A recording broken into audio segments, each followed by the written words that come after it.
Hello there. My name is Thomas. Welcome to reality. Both a cruel and a wonderful place, inhabited by Pokemon. Kidding. I freaking wish. This would be such a dope place if I had my kick butt Jolteon. But instead, this world is full of heartache, disease, and even death. Yay! So what is the purpose of this journey called life to embark on? Well, that's the real question. See, there's no real handbook or strategy guide to this game. Most people believe in some values or moral standards that differ from one another, but it's your life, so it's up to you to decide its purpose. So this video is part 3 of my Beginner's Guide to Self-Motivation series. And in the last videos, I've talked about how the brain changes, and that motivation is a characteristic that can be cultivated. And I've talked about some key sources of motivation, but now I'm about to hit the real heart of this whole topic. Drum roll please. Vision and purpose. See, a lot of people would argue that this should always be first before anything else, knowing your purpose and your why, your real reason to actually be motivated towards anything.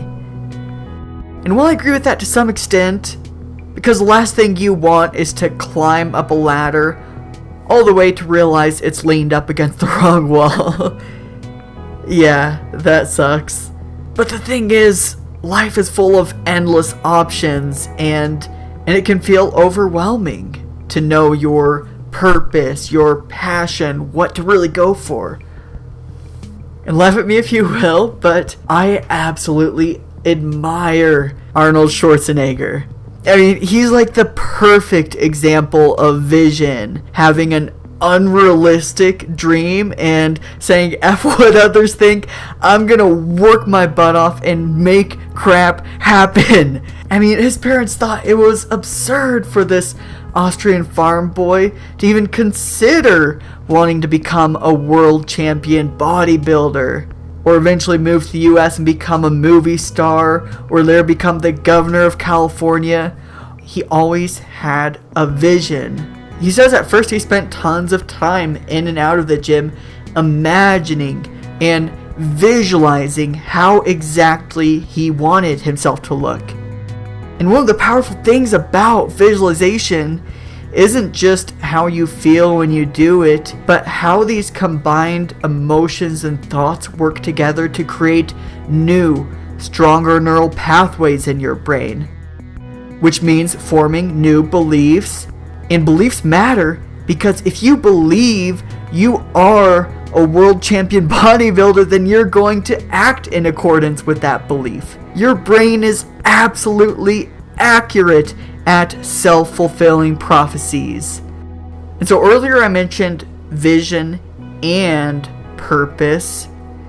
And I like to see these things in two parts of a whole, kind of like a pyramid. Vision being the base, and purpose being the apex or upper half. Vision is kind of like the ambition, the thing that really calls to you. Maybe your passion is a form of art, hobby, sport, field of interest. But purpose is how you use that passion to give back to the world or make a difference. So while maybe your vision is to be the very best at your craft, purpose could mean how you help encourage others with similar goals, or how your talent inspires others. Kind of like in the overly quoted words of Uncle Ben to Spider-Man, with great power comes great responsibility. And I've talked about this in a couple of videos, but to illustrate, I've had a huge vision for myself in several of my talents and interests. Well, like the pyramid example, these are how I've built a foundation. What my purpose, which I feel, is to motivate and inspire other creative people like you to reach your higher potential and quality of life. So if you haven't watched them, watch part 1 and part 2 of this beginner's guide to self-motivation. And as always, my amazing, stellar friends, stay tuned and stay motivated. Peace.